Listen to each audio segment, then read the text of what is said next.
ایک چیز ایسی ہے جو مباح اور جائز ہے لیکن پھر بھی ناپسندیدہ ہے، اور وہ طلاق ہے۔ سخت حاجت میں، سخت ضرورت میں شریعت نے اس کی اجازت دی ہے، لیکن اسے پسند نہیں فرمایا کہ اسے اختیار نہ کیا جائے۔ حتی الامکان اسے آپس کے ملاپ کی زندگی اختیار کی جائے۔ مسلمانوں کی زندگی میں جب اسلام کی زندگی اور اس کے اخلاق موجود تھے تو یہ واقعات شاد و نادر ہوا کرتے تھے، شاد و نادر، ہزاروں میں۔ لیکن بدقسمتی سے اسلامی زندگی سے دور ہو گئے۔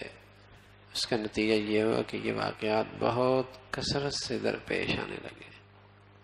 اور میرے عزیزو، جب گھروں کی زندگی اچھی نہیں ہوگی تو پھر وہ قوم اور وہ معاشرہ، وہ سوسائٹی کبھی اچھی ہو ہی نہیں سکتی۔ جب قوم اپنے اخلاقی زندگی سے عاری ہو چکی اور ایک چھوٹا سا گھر نہیں سنبھال سکتی تو وہ کیا دفتر اور کیا فیکٹری اور کیا سوسائٹی اور اجتماعی کاموں کو سنبھالے گی۔ وہ بالکل نااہل ترین قوم، اس کے اندر اتنی اہلیت نہیں کہ ایک شخص کے ساتھ زندگی اچھی طریقے سے گزار سکے۔ اس نے کیا کرنا ہے؟ جب یہ کثرت سے کسی معاشرے میں آ جائے تو یہ اس کی پسماندگی اور بد اخلاقی کی انتہا ہوتی ہے۔ اس کا کچھ ہمارے یہاں ایک بچہ اعتکاف بیٹھا، پھر وہ خود بتا رہا تھا وہ امریکہ پڑھنے کے لیے چلا گیا، ابھی چھٹیوں میں آیا ہوا تھا۔ تو میں نے پوچھا کیا حال ہے؟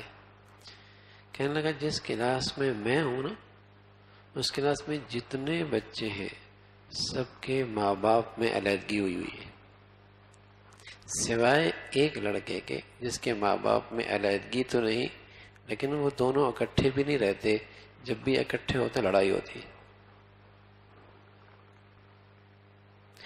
اور وہ مجھے دیکھ کر حیرت کرتے ہیں کہ تمہارے ماں باپ 25-30 سال سے اکٹھے رہ رہے ہیں، بڑے حیران ہوتے ہیں۔ تو ان کی حیرانگی تو بجا ہے، ان کے پاس وہ دولت ہی نہیں ہے جس میں شوہر بیوی کے ساتھ انصاف کر سکے اور بیوی اپنے شوہر کے ساتھ انصاف کر سکے، جس سے بیٹا باپ سے انصاف کر سکے،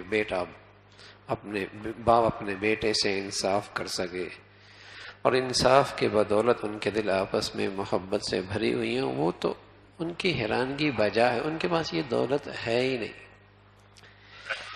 لیکن بدقسمتی ان مسلمانوں کی جو اتنی قیمتی دولت کے ناقدری کر رہے ہیں، اور ہنستے بستے گھر ان کے اجڑ، ہنستے بستے گھر۔ ان کتنے ارمانوں سے ایک باپ اپنی بیٹی کو روانہ کرتا ہے، اور ماں اپنے بیٹی کو رخصت کرتی ہے، لیکن خوشیاں کتنا دیکھتی۔ ایسا لگتا ہے جانے سے پہلے جو پریشانیاں تھیں، بھیجنے سے پہلے، اب بھیجنے کے بعد وہ پریشانیاں اور بڑھ گئی۔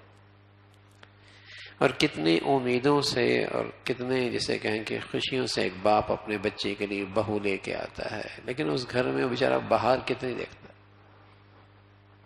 اس بے دینی کا نتیجہ ہے، اس بے حیائی کا نتیجہ ہے کہ یہ چیزیں اب کثرت سے ہونے لگی۔ اچھا، اب یہ عیب بھی نہیں رہی، یعنی لڑکا تو لڑکا کہ وہ اس کے ساتھ رہنا نہیں چاہتا۔ آج کی اس نئی روشنی کی تعلیم نے لڑکیوں کے ذہن میں یہ بنا دیا ہے وہ بھی نہیں رہنا چاہتے۔ اگر آپ عدالتوں میں جائیں گے تو حیران ہوں گے کہ کتنے کیسز دائر کی ہوئی ہیں، طلاق سے بھی زیادہ خلع کے ہیں، رہنا ہی نہیں چاہتے۔ ذرا سی طبیعت کے خلاف احوال پیش آئے نہیں رہنا چاہتے۔ تو آج کا نوجوان نہ رکھنا چاہتا ہے اور نہ آج کی لڑکی رہنا چاہتی۔ اس نئی روشنی کی تعلیم نے ایسی سازی کی، کیا حرج ہے دوسری کر لیں گے، کیا حرج ہے تیسری کر لیں گے، دوسری کر لیں گے، کیا حرج ہے تیسری کر لیں گے، کیا حرج چوتھی کر لیں گے۔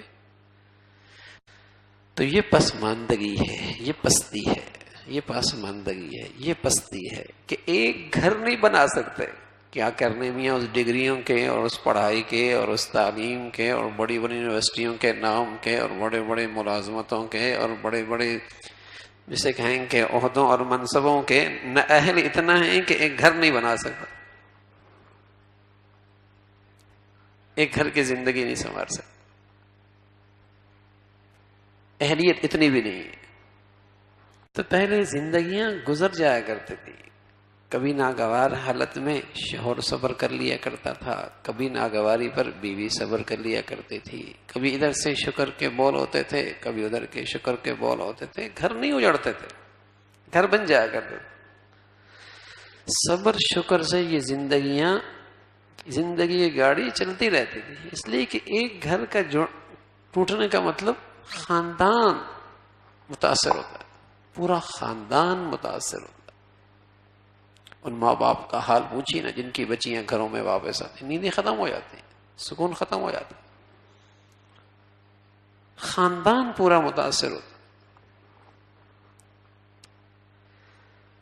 تو یہ دولت اسلام کے ساتھ تھی کہ گھر بن جایا کرتے تھے، محبتیں ہوتی تھی، اور شریعت نے اس کی اجازت دی ہے، لیکن ساتھ یہ بھی فرمایا کہ ناپسندیدہ چیز ہے اور اس کا اب وقوع اور سلسلہ بڑھتا ہی چلا جا رہا ہے۔ اللہ رب العزت ہم سب کی حفاظت فرمائے بس۔